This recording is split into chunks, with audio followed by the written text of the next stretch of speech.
Let us pray. Almighty Father God, thank you so much, O God, for today. Thank you for the opportunity that you are giving each and every one of us to gather together here to learn more. And Lord, thank you so much, O God. May your blessing be upon us. Holy Spirit, we acknowledge your presence. And Lord, I acknowledge and I declare that you are first in my life, in our life, in this studies, in this business, in our career. Lord, maraming salamat po. Holy Spirit, let your way and let your will be done. Thank you so much, O God. Thank you, Father God, for all of this. And may you, O God, bring success or give success or grant success sa lahat ng mga estudyante and even for me and for my family, O God. Lord, thank you. We praise you and we glorify you, God, in Jesus' name. Amen. Good morning. So, let us continue with this. For geotechnical engineering, let us begin with weight and volume relationship. If you notice that the problem involves weight and volume, this is what you're going to do. A soil component or a soil has three components: the solid, the water, and the air. Sa avatar pa, the elements. May pang-apat na elements na wala dito na na-mention sa avatar, yung fire. Pero pag ito in-oven dry mo, yon, nandun yung fire. No? Nasa oven. Okay? Now, so yung solid, yung water, yung air, i-express natin in terms of parameter. Pag sinabi natin parameter, they are dimensionless units. Ibig sabihin, kaya dimensionless ratio of the same quantity or of two quantities with the same unit. Kaya makakancel yung unit. Halimbawa, percent and percent. Cancel yung percent, no? Or kung kaya cubic meter and cubic meter, cancel yung cubic meter. Get it? Okay. Now, so yung volume ng water will be expressed as in parameter as GW or ES or GWES. So, ito yung isa sa pinaka-importanting formula na gagamitin natin. No? So, yung volume ng air and water are called voids or empty spaces. Kasi pag in-oven dry mo yan, ang matitira lang yan, di ba? Kung ito yung mga soil particles mo, okay? Ito, halimbawa, ito yung isang flocculation, yung space na yan, saka yung water nandyan, yung water na nasa gilid ng mga soil particles, mag-e-evaporate yan. Ang matitira dito is an empty space or yung tinatawag nating pore space. So, kaya ang ginagamit na symbol para sa void ratio is E. Okay? Kasi yung V, hindi natin magamit para sa void ratio kasi ginagamit natin siya para sa volume. No? Para walang duplication of symbol. So, E is the volume of voids, no? In terms of parameter. Tapos, yung volume ng solid, we use a 1 unit volume of solid. So, parang ganito lang. Pagka ikaw ay may pinahulaan, sasabihin mo, guess what? Pag hindi niya alam ang sagot, ang sasagot niya sa'yo, E1. So, guess, E1. You get it? So, dito, sabi natin, di ba, yung gamma or unit weight is weight over volume. Kaya weight is gamma times volume. Density times volume. So, etong volume na to, i-multiply mo to ng gamma ng unit weight, yan ay magiging weight. Tama? Okay. So, GW or ES times gamma water is the parametric weight of water. Okay? So, yung 1 times the density of solid is the specific gravity of solid times the density of water. Okay? So, dito rin sa figure na to, makikita mo lahat ng formula na kailangan mo. May isa lang dyan na hindi mo makikita. Yung porosity N. Okay? Yung porosity at saka yung empty space, there are similarities. Pareha silang volume of voids. So, ang pinagkaiba lang yung ating void ratio E, from our figure, E is E over 1, no? Pero sa totoong buhay, ang rine-represent ng E is the volume of voids. Ang rine-represent ng 1 is volume of solid. So, ito yung void ratio. Na?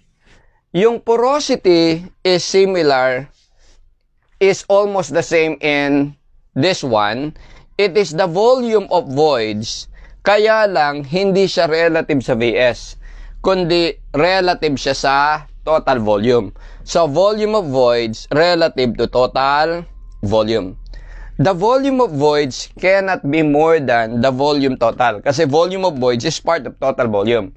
Kaya ang porosity, hindi yan lalagpas ng 100%. Etong E, yung volume of voids, pwedeng lumagpas mas marami pa kaysa sa volume of solid. Kaya ito, yung E, pwedeng lumagpas sa 1. Naintindihan?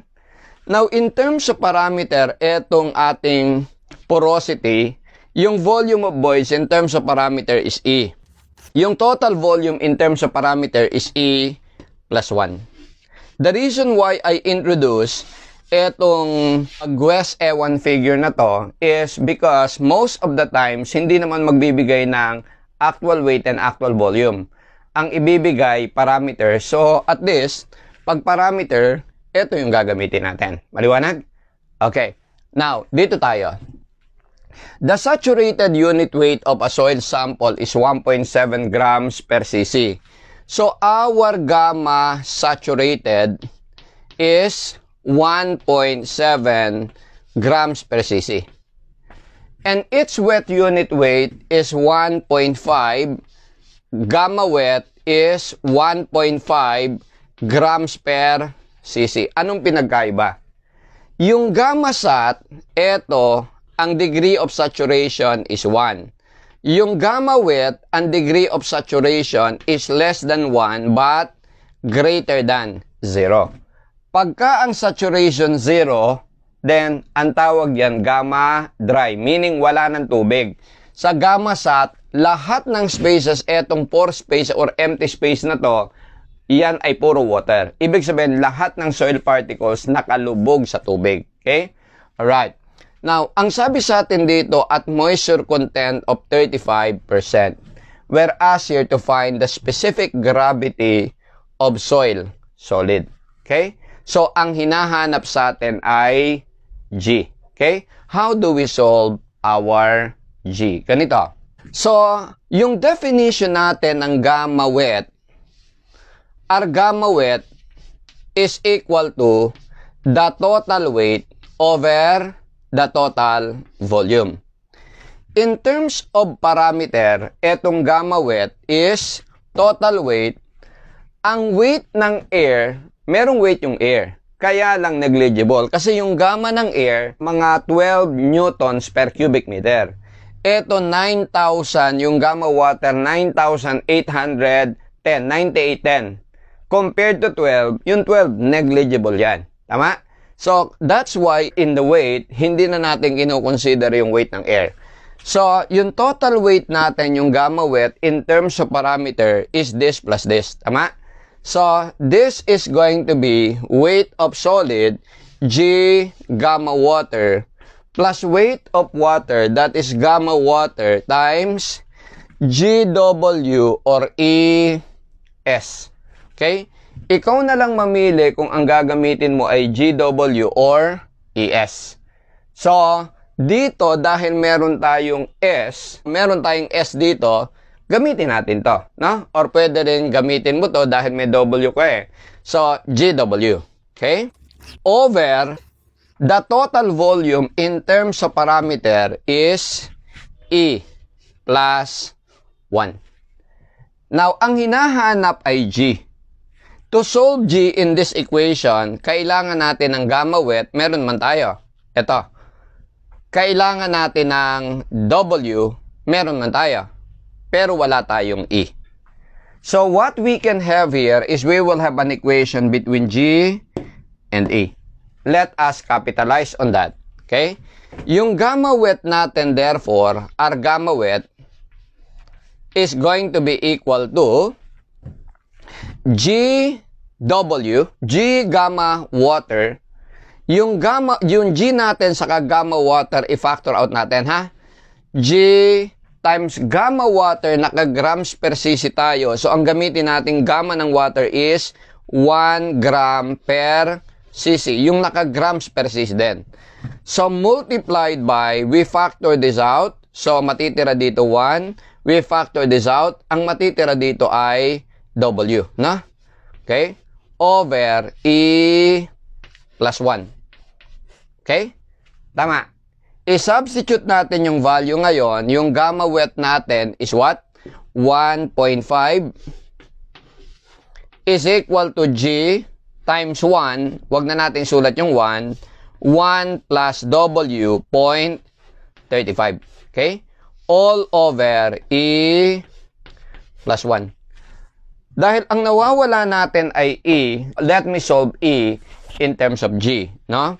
So, itaas ko to dito, ibaba ko to dito. So, I will have here E plus 1 is equal to G 1.35 of G over 1.5. Okay? I-minus ko to dito. So, my E is going to be 1.35 over 1.5 of G minus 1. Let me call this equation 1. Now, let me capitalize now on gamma sat. Yung gamma sat, gamma wet din yan, kaya lang ang S ay 1. Okay.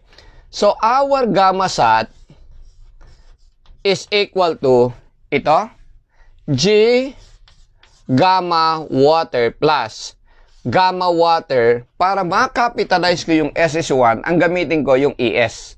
Okay? Gamma water times ES. That is the parametric weight of water. Okay? ES. But for gamma sat, S is 1. All over the total volume, parametric total volume, E plus 1. Tama? So, substituting the values, yung gamma sat is 1.7 is equal to G, gamma water is 1, plus gamma water is 1 times E, but E is equal to this. Okay?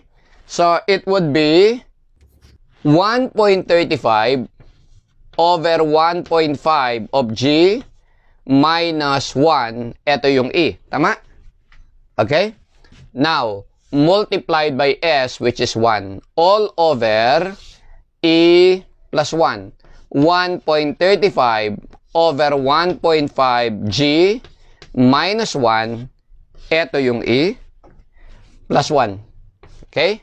So, yung 1 dito will cancel. Notice that this is one equation in terms of G. So, you input in your calculator, then shift solve. You'll be able to solve your G, and G is 2.7. Okay? Ito yung ating G. Maliwanag? Okay, you may copy.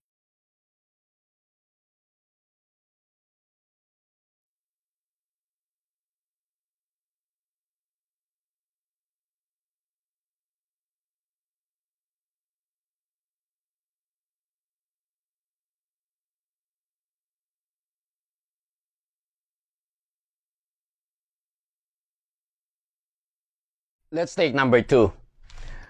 A 50 cc sample of moist clay was obtained by pressing a sharpened hollow cylinder into a wall of test pit. Meron tayo ditong volume, no?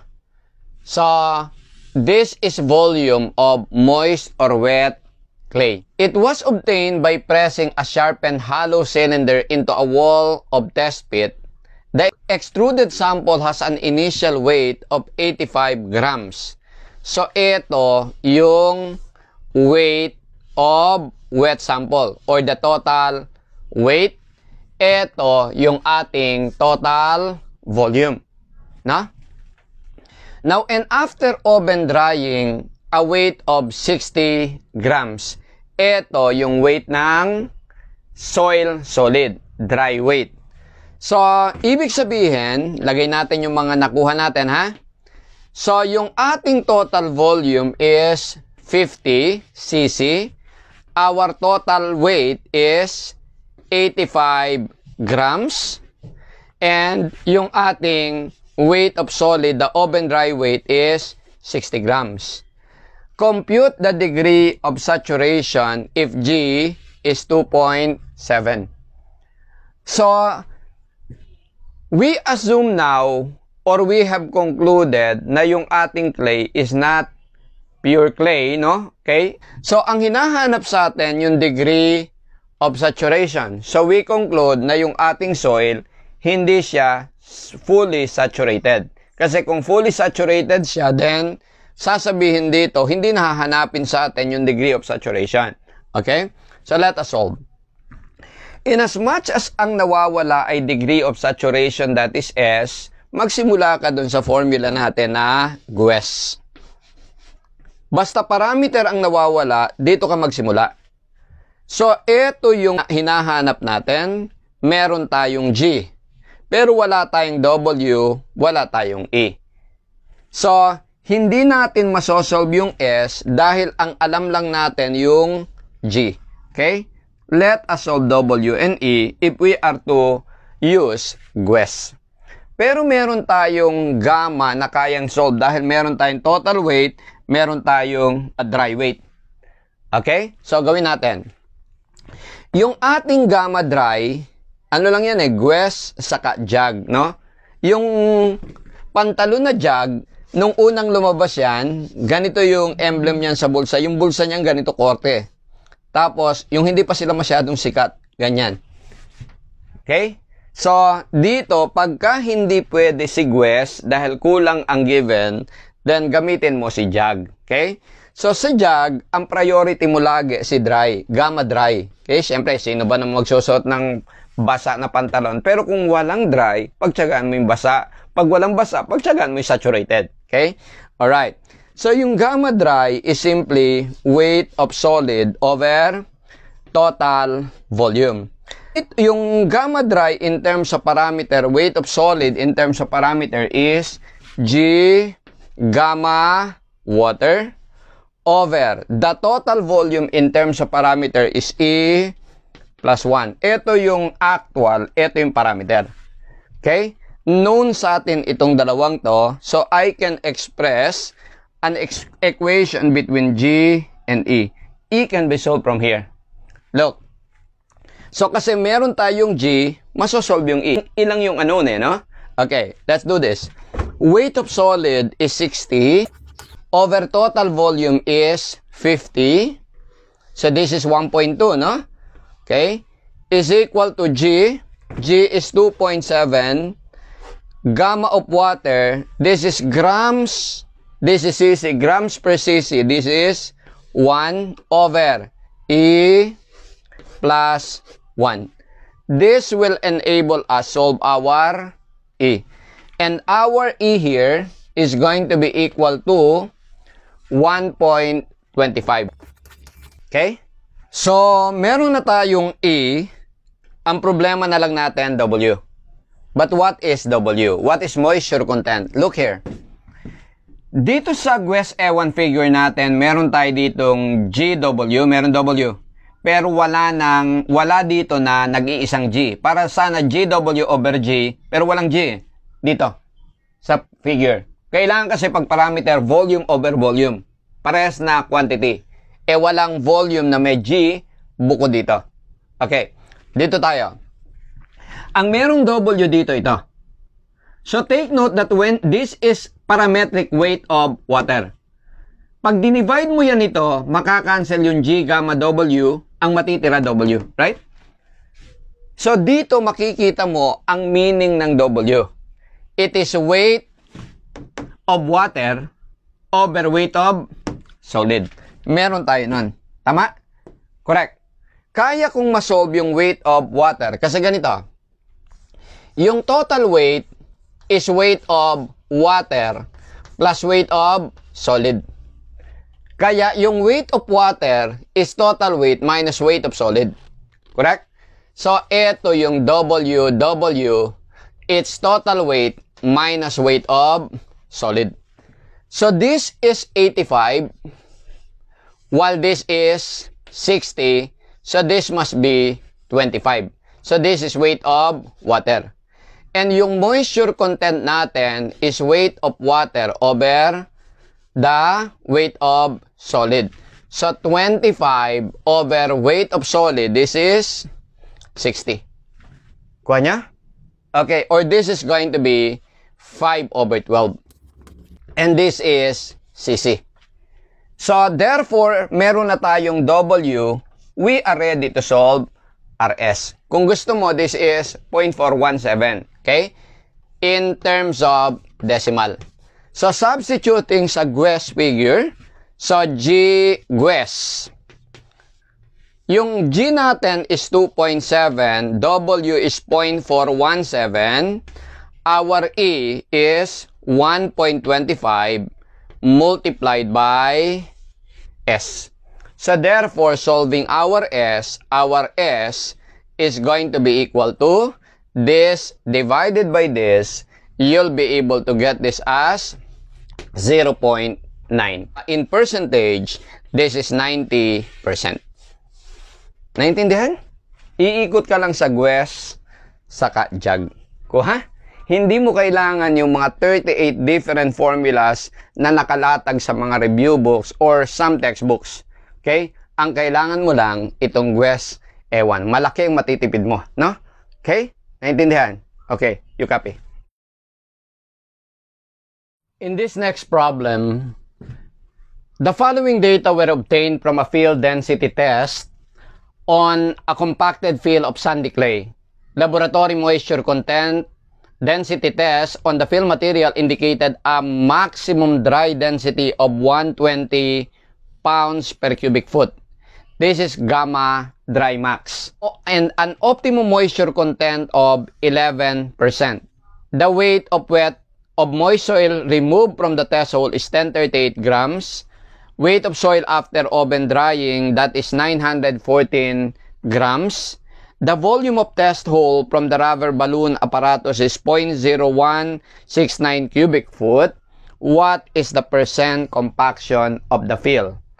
What is optimum moisture content and how do we compute the percent compaction? I would assume here that it is the percent absolute compaction. Okay? Kasi meron tayong tinatawag na relative compaction. So, bakit ko kinungclude na ganon? Kasi nabanggit yung optimum moisture content. What is optimum moisture content? Ganito siya. Now, as you increase the moisture content, you are actually increasing the chance of maximum compaction. So, with increasing moisture content, increasing W is to the right. Increasing gamma dry and percent compaction is upward. So this is upward to the right, increasing gamma dry or percent compaction, increasing W. This is to the right downward, increasing W, decreasing gamma dry. This point is the point where gamma dry max is attainable or is attained. And that is attained at a what we so-called optimum moisture content. This is 11%. Now, this is gamma dry max 120 pounds per cubic foot. So, kung hinahanap natin yung percent compaction at gamma dry max, this is 100% compaction. Okay? So, kung halimbawa, nandito lang yung gamma dry na na-attain natin, ito yung gamma dry in a certain situation, the percent compaction is simply gamma dry over gamma dry max. Gamma dry attain over gamma dry max. So, kailangan lang nating masolve ang gamma dry ng soil. Yung ating gamma dry is simply weight of solid over the total volume. Right? So, yung ating weight of solid is the weight of soil after oven drying. That is 914 grams. So, 914 grams or that is 0.914 kilograms. Kailangan kong isolve to in terms of pounds per cubic foot because our gamma dry max is given in terms of PCF or pounds per cubic foot. So, kilograms, i-convert natin sa pounds, kilograms above, kilograms below, pounds sa itaas. 1 kilogram is 2.2 pounds. So, this is already pounds.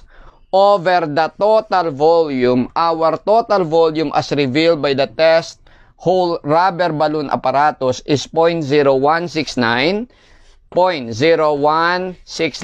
cubic foot.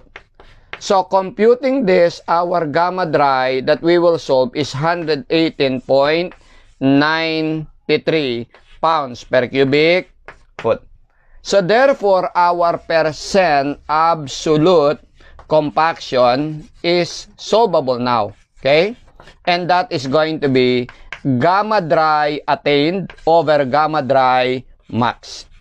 And our gamma dry attained is 118.93, while our gamma dry max is 120, right? So this is 120. So you try to solve this, and this is going to be 99.1%. Naintindihan? Klaro? Klaro po? Yan yung moisture content. So, kung gusto mo na makuha mo yung 100% gamma dry attainable, kumbaga hindi na talaga mag-compact. Kailangan 100% absolute compaction kasi yung base ng pavement para yung ating soil hindi na makompact later, para hindi siya magsasag o hindi mag-crack-crack yung pavement na nasa ibabaw. Maliwanag? Okay, sige, pakikopya.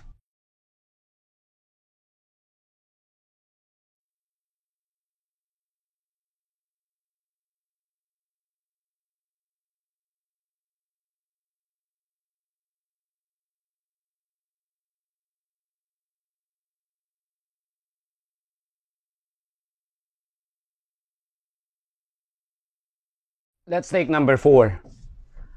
Ang sabi natin dito, a sample of saturated clay, saturated meaning S equals 1, has a water content of 400%, so moisture content is 400%, or in decimal that is 4. Compute the porosity, that is N, if the specific gravity is 2.4. Since ang hinahanap ay porosity, parameter to, so GWES, wala naman yan sa GWES. Di ba sabi natin ang porosity saka yung empty space may similarity? Yung E natin, di ba, is E over 1. Galing dito sa parametric figure natin, sa GWES E1. E represents the volume of voids, 1 represents the volume of solid. So, this is volume of voids over volume of solid. Pero yung parameter natin na N is volume of voids over the total volume. Tama? Okay? Or in terms of parameter, volume of voids is E. The total volume is E plus 1. Ang hinahanap ulitin natin, porosity. Para ma-solve yung porosity, kailangan na yung actual total volume and volume of voids. Pero in terms of parameter, kailangan lang natin ng E. So let us solve our E. Since E is a parameter, so we begin with GWES. To be able to solve E, we need S, meron tayong S. We need W, meron tayong W. We need G, meron tayong G, right? So, we can solve our E, and thus we can solve our N. So, our G is 2.4, our W is 4, is equal to E times 1. So, our E here is going to be 9.6. 2.4 times 4. So, meron na tayong E, i-substitute natin dito. Our porosity N is E, 9.6 over E plus 1, that is 10.6. So, our porosity here, this over this, is going to be equal to 0.9056, or in percentage, this is 90.56%. Okay? What about number 5? Laboratory test shows that a soil sample has E max of 0.85, E mean of 0.55. If the porosity of the sample is 43%, compute the density index or relative density. Pagka may kinalaman sa relative density, take note of this. Sa compaction natin, ito yung relative compaction or also known relative density. I-plot natin yung parametric volume. Yung parametric volume, that is E plus 1. Water, air, solid. No? So, parang ganito yan. So, pagka kino-compact mo yung soil, ang volume niya from 0 compaction to 100% compaction or DR is 1, yung volume niya nagdi-decrease, right? Okay? Dito, yung volume ng solid, constant yan. Ito yung solid natin. Okay? Tapos ito, water and air. Void yan. Ang nako-compress lang, parang foam bed ba?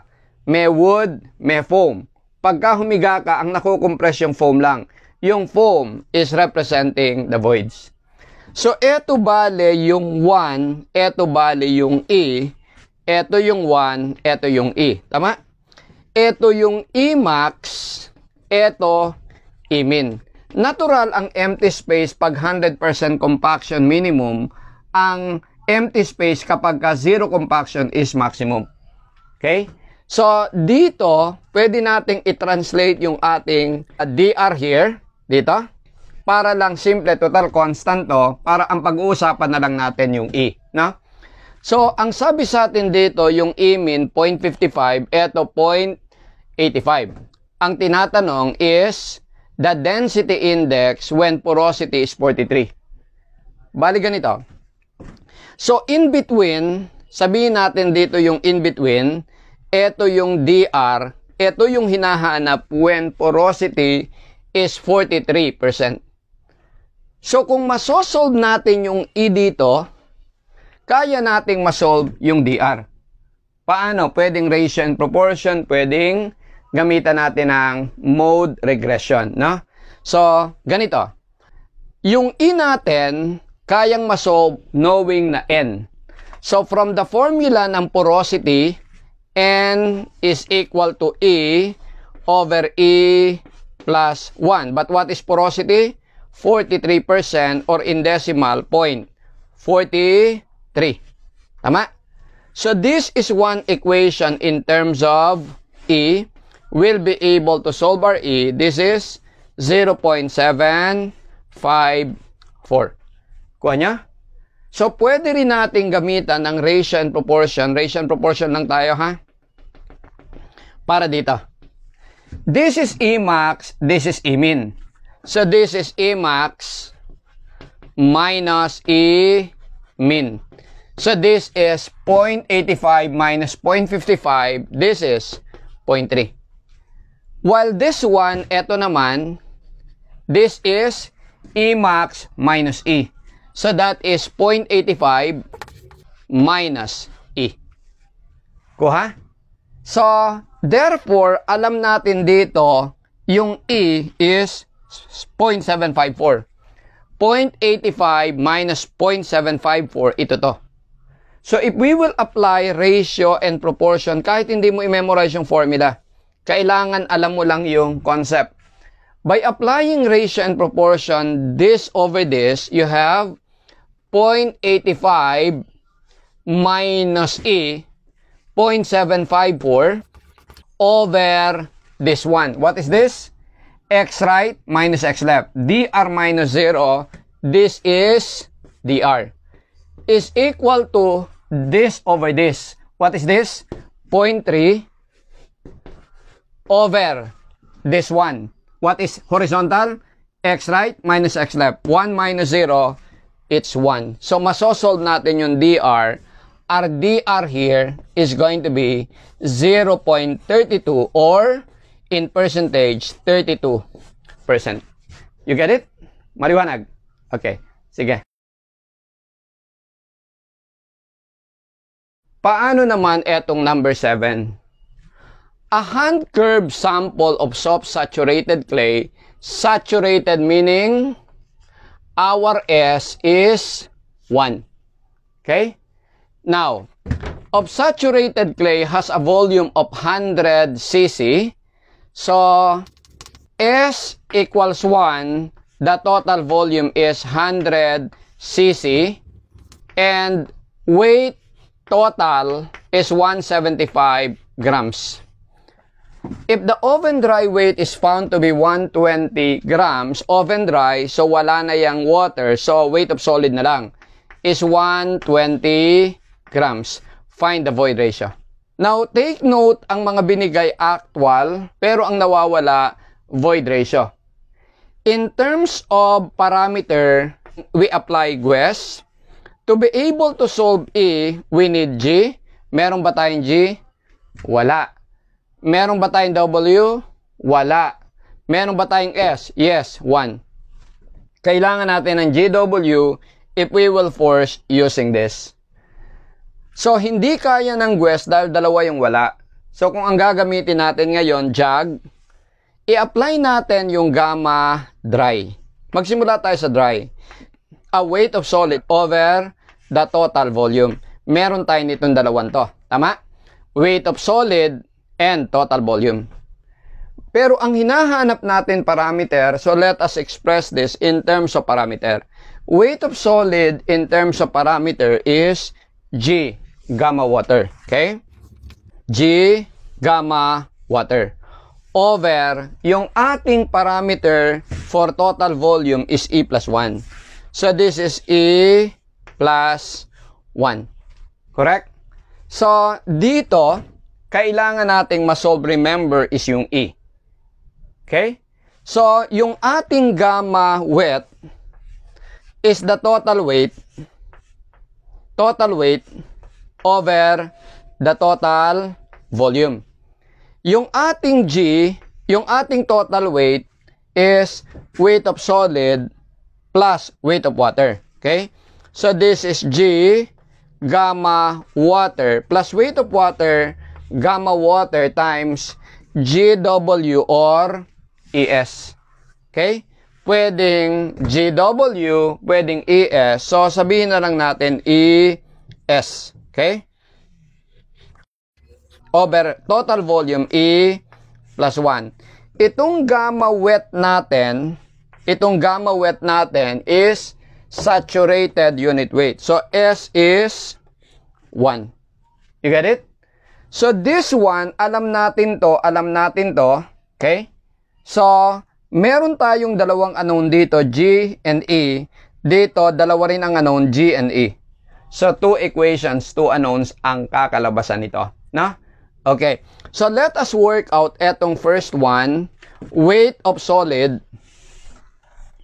Weight of solid is 120 over the total volume. The total volume is 100.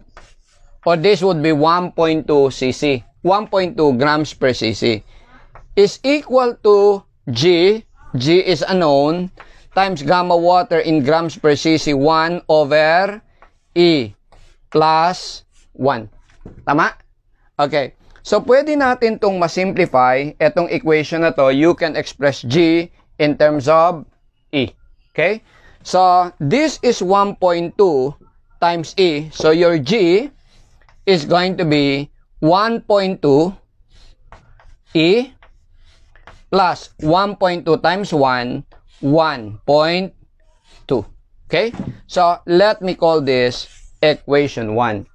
So, substituting to this equation now, the total weight, our total weight is 175, okay, over the total volume 100. Correct? Tama. And this is going to be equal to G. Ang hinahanap, remember, E. Pwede nating i-substitute to. 1.2 E plus 1.2. Okay? Times gamma water, this is 1. Tama? Plus gamma water times E. Gamma water is 1 times E. All over E plus 1. So this is over E plus 1. One equation in terms of E. Shift solve, you'll be able to get your E. And your E is going to be 1.22 1.22. Okay? Naintindihan? Okay, sige.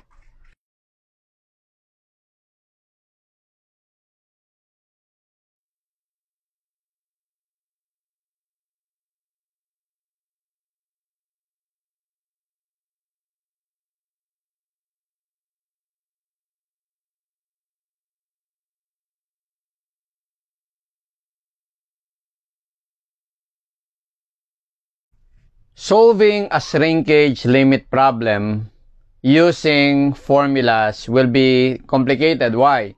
Because if you will look at review books and textbooks, you will find about 10 to 13 formulas in different textbooks. So, ibig sabihin, halos lahat na lang ng application ginawa ng formula para sa shrinkage limit. Pero kung kakabisaduhin mo yon, when it comes to the board exam, mahirap mong ma-recall lahat, no? Baka kasi maghalo-halo yung 10 formulas, okay? Now, what I want you to understand is understand the principle behind the shrinkage limit. What is a shrinkage limit? Yung mga nababanggit na limit, plastic limit, liquid limit, now the shrinkage limit, lahat sila moisture content. And by definition, moisture content is weight of water over weight of solid. Pero specifically, what is a shrinkage limit? It is the moisture content at which the soil will no longer shrink or will start to increase in volume. So, itong point na to, ito yung volume versus moisture content graph. Itong bend point, yung moisture content dito sa point na to, yung moisture content dyan, ang tawag dyan, shrinkage limit. Now, with increasing moisture content and saturation, initially, ito yung zero moisture content, zero saturation. It is composed of solid. The soil is composed of solid and air. Ito yung total volume. Now, when you add water to the soil, yung ating air will be displaced by water. Pero yung volume niya will remain the same. Ang nangyayari lang habang nag-i-increase yung water, nababawasan naman yung air until such time when all air, volumes, or air in empty space or pores is displaced fully by water. At this point, yung moisture content dito is the shrinkage limit. And then, at this point, because there is no more air to accommodate additional water, then additional water further will increase the volume of the soil. Naintindihan?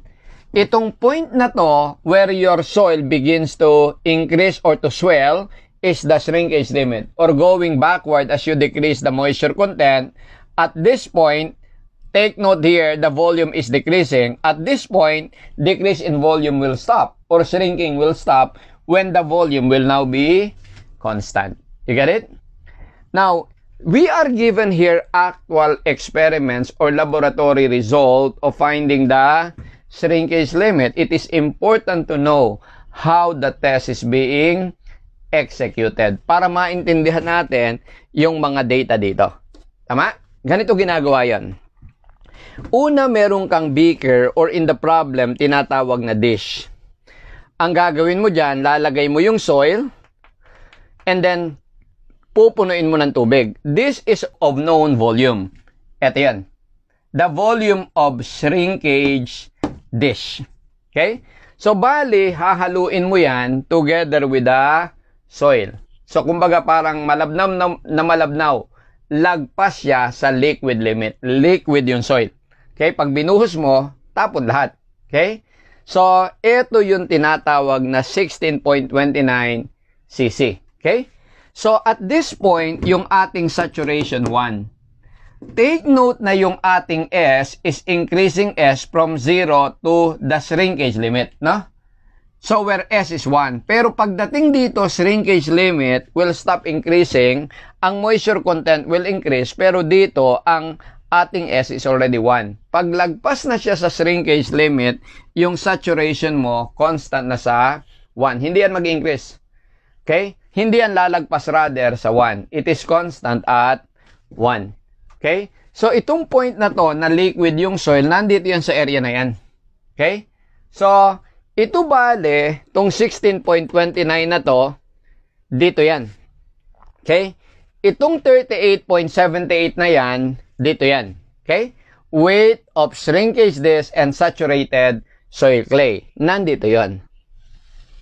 Tama? So, kung titingnan natin kung ito yung saturated soil clay, ito ngayon yung volume niya, then, merong nabanggit dito yung weight of shrinkage disk. Kailangan bago pa mangyari to, bago mo timbangin yan, natimbang mo na yung dish or yung beaker, no? Okay? Para, pag timbang mo ulit, ima-minus mo yung weight ng beaker or ng dish, eto, makukuha mo yung weight ng saturated soil. Gawin natin, ha?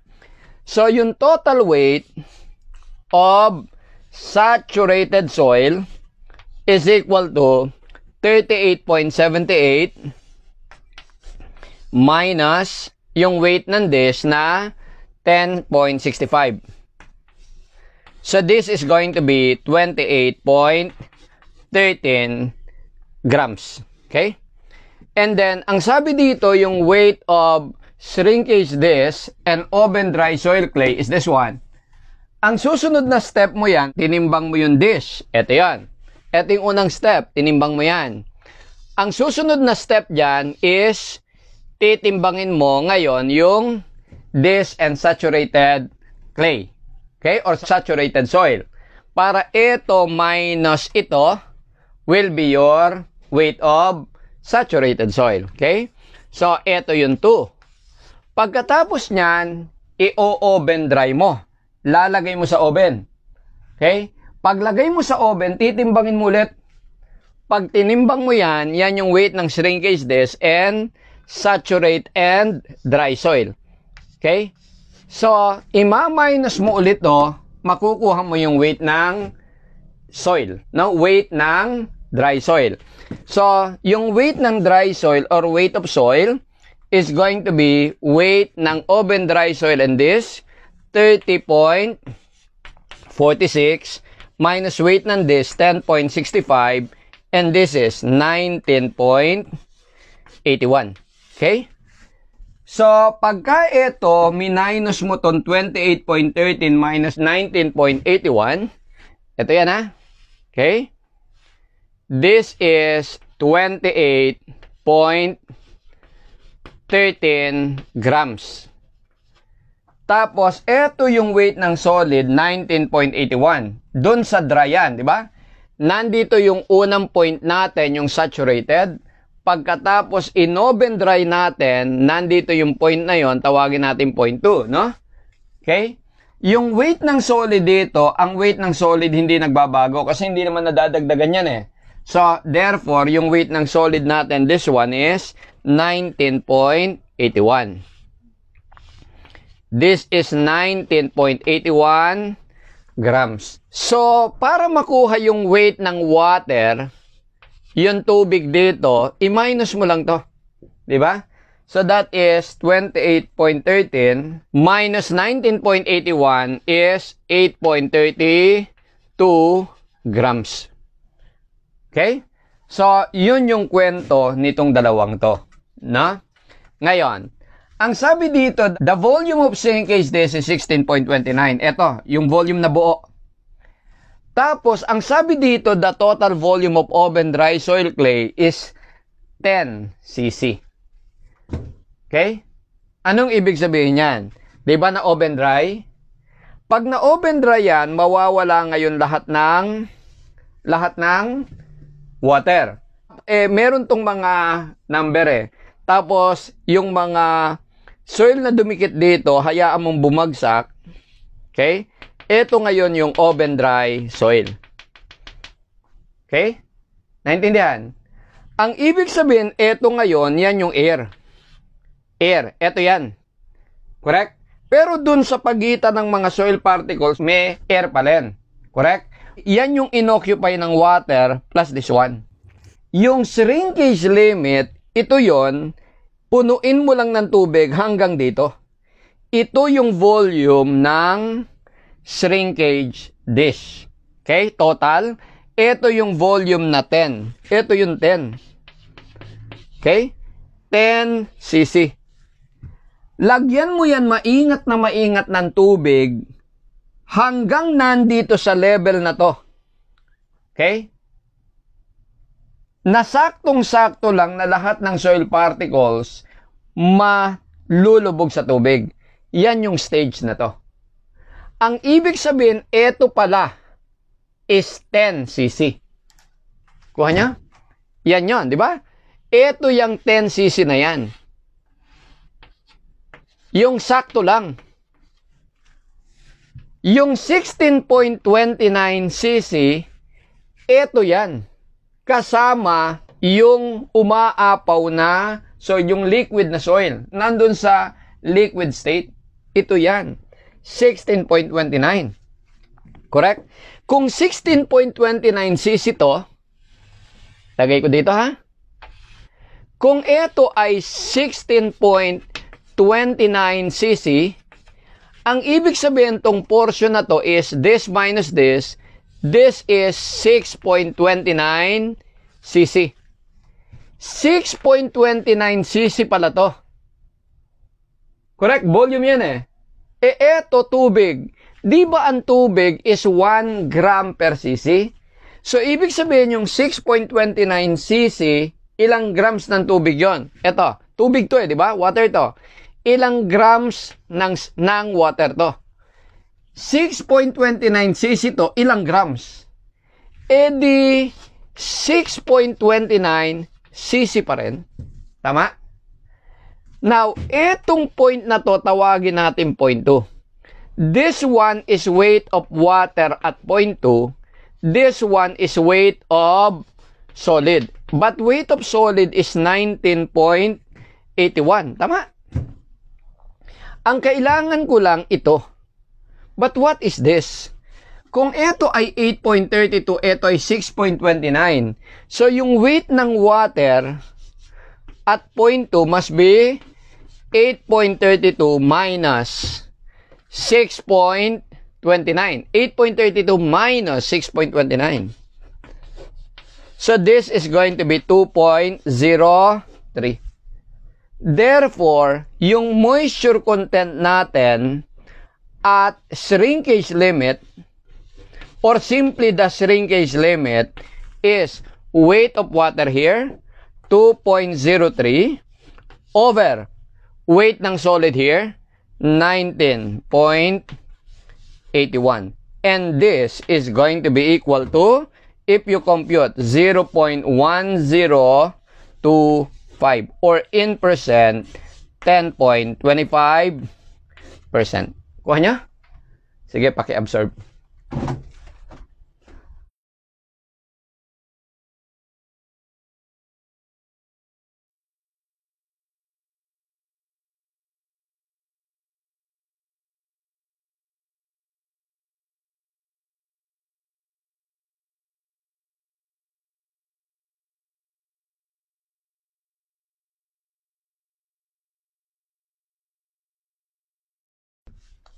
What about this problem? The moist unit weight of the soil taken from the field is 1900 kg per cubic meter, and the moisture content is 11.5%, and the unit weight of solid soil or soil solid is 2,600. Yan yung unit weight ng solid. Kaya yung G ng solid is density or unit weight ng solid over density of water. So this is 2,600 kilograms per cubic meter over 1,000 kilogram per cubic meter. This is 2.6. Importante yung salitang solid dito. Okay? Now, ang hinahanap dito is yung dry unit weight. Given yung moist unit weight, meron din tayong moisture content. Now, sabi natin, di ba, yung gamma wet is total weight over total volume. While yung gamma dry is weight of solid over the total volume. Kung ito, kukunin natin yung ratio nila, yung total volume will cancel.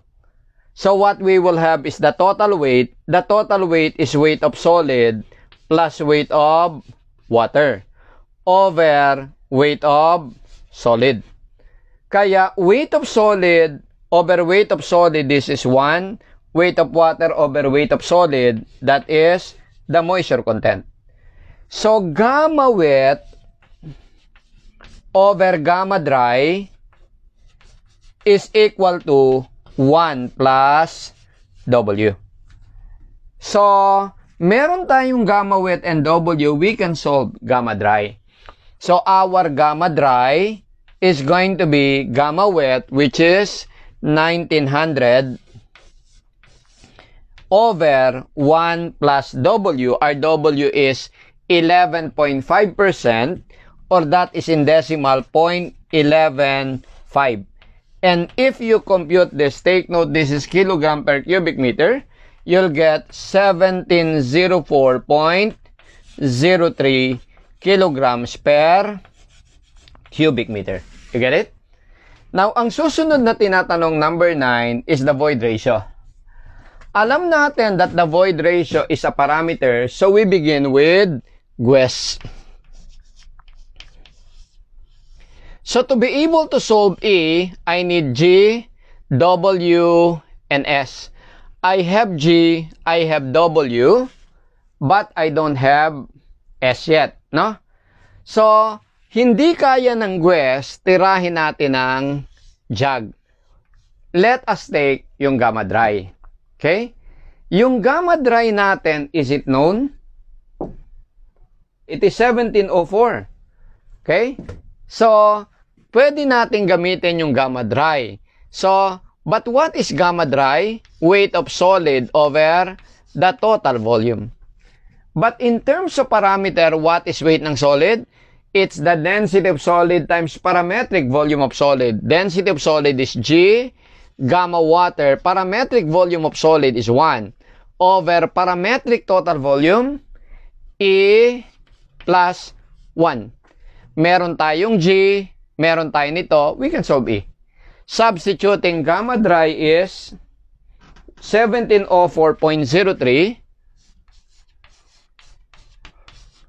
is equal to G, which is 2.6, gamma water in kilograms per cubic meter, that is 1,000, okay, over E plus 1. One equation in terms of E.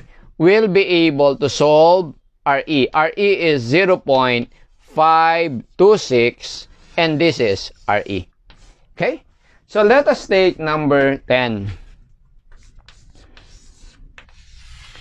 Ang sabi sa number 10, determine the degree of saturation.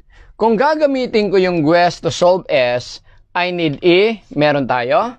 I need W, 11.5. And I need G, 2.6. Kaya ng Guess.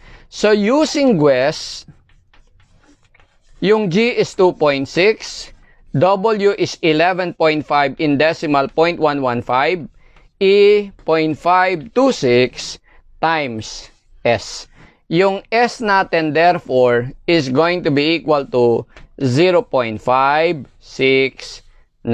Okay? Naintindihan? Sige, kopya.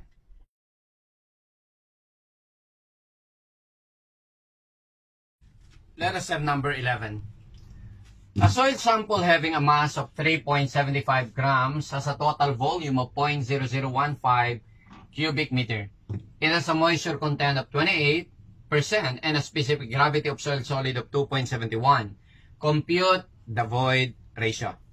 Since void ratio is a parameter, magsimula tayo sa Guess.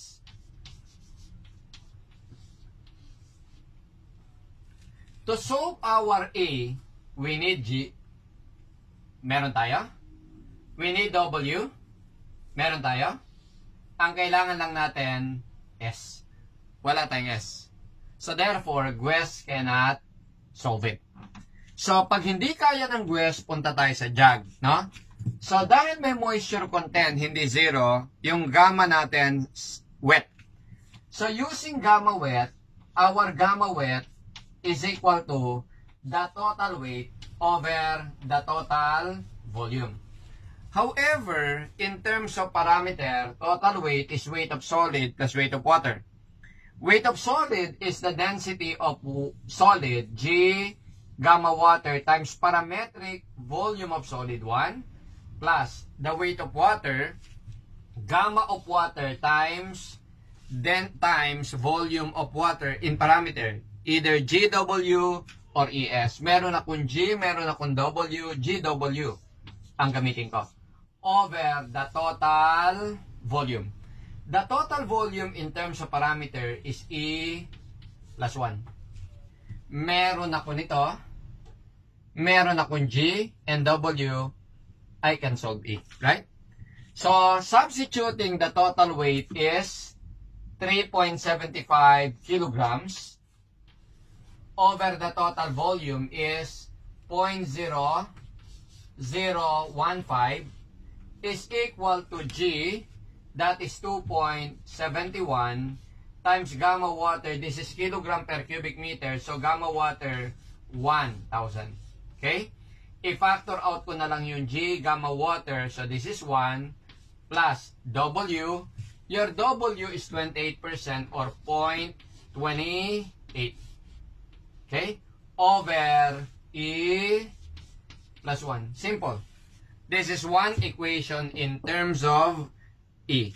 And you will be able to solve your E. And your E is going to be 0.3875. Buha? Sige, paki-absorb.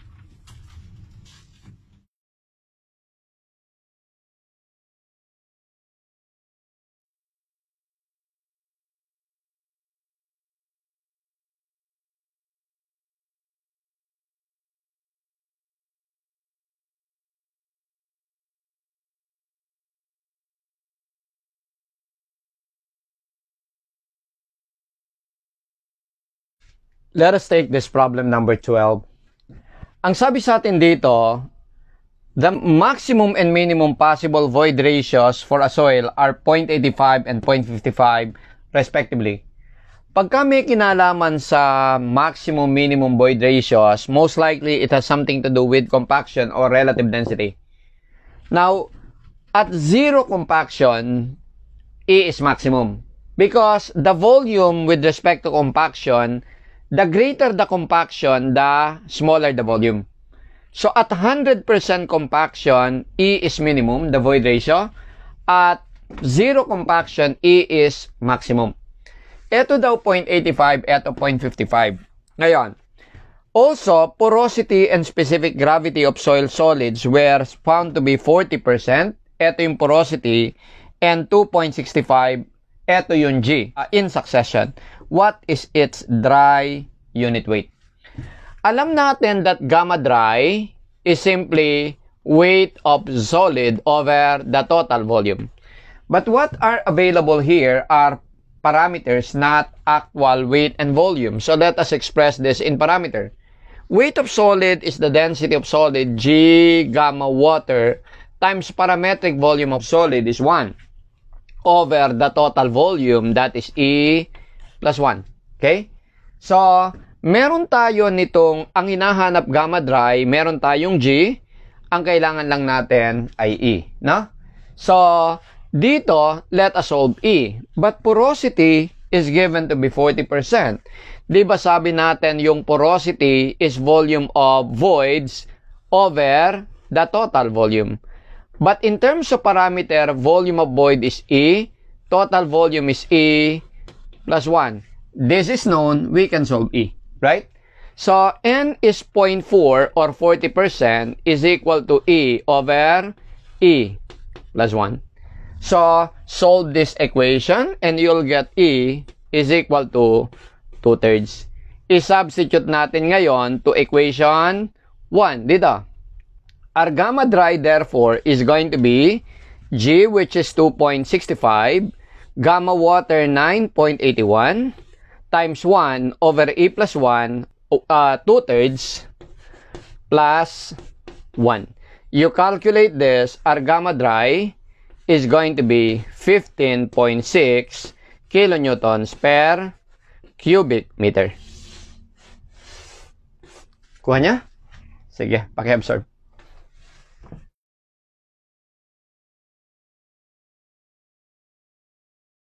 Let's have number 13. A soil sample has a maximum dry unit weight of 125 pounds per cubic foot. If the sample has a wet unit weight of 135, G is 2.65, W is 11, compute the percent compaction in the field. Wala namang binanggit dito na relative compaction, so most likely ito is referring to absolute compaction, no? So, dun sa optimum moisture content and percent compaction, ito yung ating gamma dry and also percent compaction. So, dito sa point na to, ito yung ating gamma dry max. And this is 125. So, kung sa actual condition with W is 11, sabihin natin ito yung attainable gamma dry. So, yung percent compaction is gamma dry over gamma dry max. Ito kasi yung tinuturing na 100% compaction. Alright. So, therefore dito, yung ating kailangan gamma dry. Yung ating given dito is yung wet unit weight. Pero di ba sabi natin kanina, yung gamma wet over gamma dry is equal to what? Ano yung ratio? 1 plus W. Okay? 1 plus W. So therefore from here, yung gamma dry natin is gamma wet over 1 plus W. Gamma wet is 135 over 1 plus W, 11% in decimal, 0.11. So what we shall have here will be equal to 121.62. So therefore, our percent compaction is going to be equal to 121.62 over gamma dry max 125. And this is going to be 0.973. Or this is going to be in percent 97.3%. Okay? Naintindihan? Okay, gawin natin tong situation number 2. The maximum dry density, halos parehas nun, was found to be 1.49 megagrams per meter cube or 4090 kilograms per cubic meter at OMC of 12.7%. Now, to determine the parameter of said soil, sand replacement test method was conducted and the data are as follows. The volume of soil excavated from the soil is this. This is the total volume. Weight of soil from the test hole when wet. This is the total weight. And this is the oven dry weight. We are asked here to find the in-site unit weight of the soil. So our gamma wet is the total weight over the total volume. The total weight is simply 1920 grams or 1.92 kilograms over the total volume, that is 0.0013. So therefore, computing this is going to be 1476.92 kilograms per cubic meter. Tama? Okay. Now, yung number 15, ang tinatanong, find the in situation water content of soil. Alam natin that moisture content is equal to what? Weight of water over weight of solid. So, yung weight of water, wala namang binanggit dito, no? Pero alam natin, di ba, if you recall, di ba sabi natin, yung total weight is weight of solid plus weight of water. So, meron tayo nitong dalawa, na?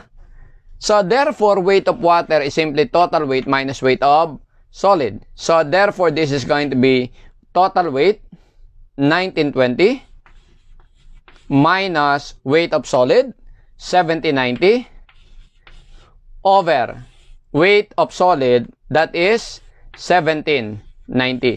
So therefore, this is going to be 0.0726, or this is going to be 7.26%. Kuha niya? Okay. Now, number 16, hinahanap sa atin yung relative compaction. Most likely, absolute compaction pa din, na?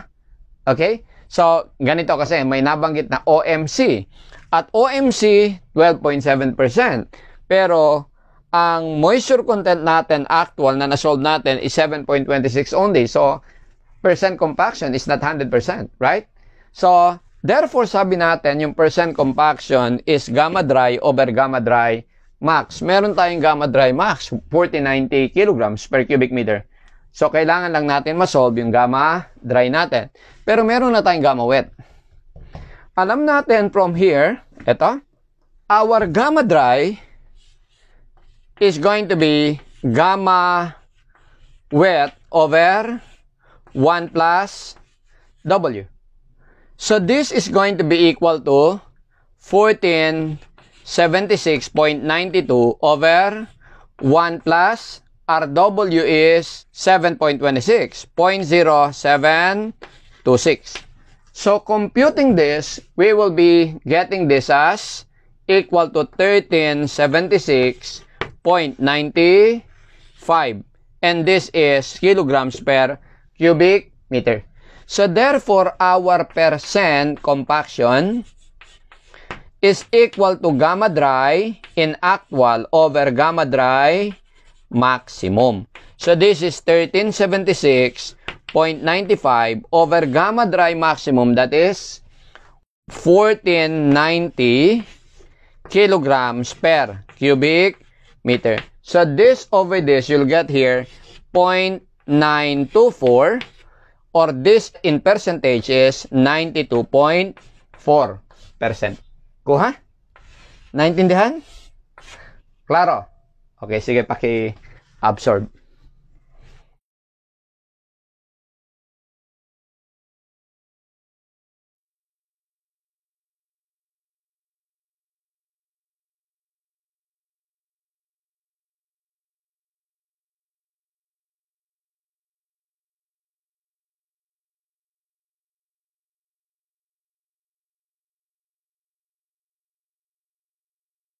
In this particular problem, it says, from the laboratory test result of a sample taken from field, the total volume of wet sample is 1 times 10 to the minus 3 meter cube, and the total weight is 1.8 kilograms.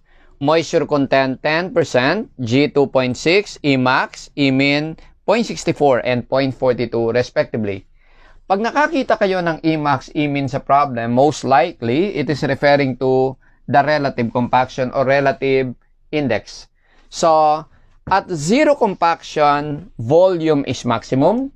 With increasing compaction is decreasing volume. Inversely proportional yan. Ito yung 100% DR or relative density or relative compaction. Okay? So, at this point, yung total volume in terms of parameter is E plus 1 or E1, right? So, E here is maximum, E here is minimum. Okay? Now, kung ito 0.64, ito 0.42, meaning this one is 0.64 minus 0.42, that is 0.22. Ang tinatanong ngayon dito is find gamma dry. So, yung gamma dry natin is simply equal to what? Weight of solid over the total volume. Pero wala tayo ditong weight of dry soil or oven dry soil. Ang meron tayo yung total weight na 1.8 kilograms. So isolve muna natin yung ating gamma wet. Yung gamma wet natin is equal to the total weight over the total volume. So this is 1.8 kilograms over our total volume, 1 times 10 to the minus 3 cubic meters. So this is going to be 1800 kilograms per cubic meter.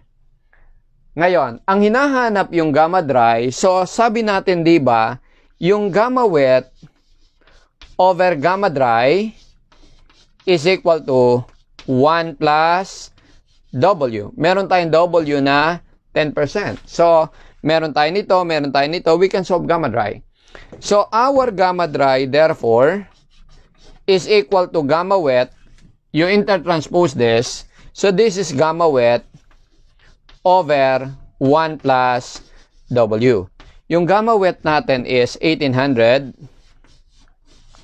over 1 plus W, 0.10. W is 10%. And therefore, this is going to be 1636 kilograms per cubic meter. Okay? Now, ang susunod na tinatanong, number 18, is find the void ratio. Yung void ratio, kung gagamitan natin ng GWES, meron tayong G, meron tayong W, pero wala tayong degree of saturation. Hindi sa atin sinabi na saturated yung soil. So, hindi kaya ng GWES isolve yung E. So, ang gamitin natin yung jug. Ang gamma is equal to gamma dry ang i-prioritize weight of solid over the total volume. But what is weight of solid in terms of parameter?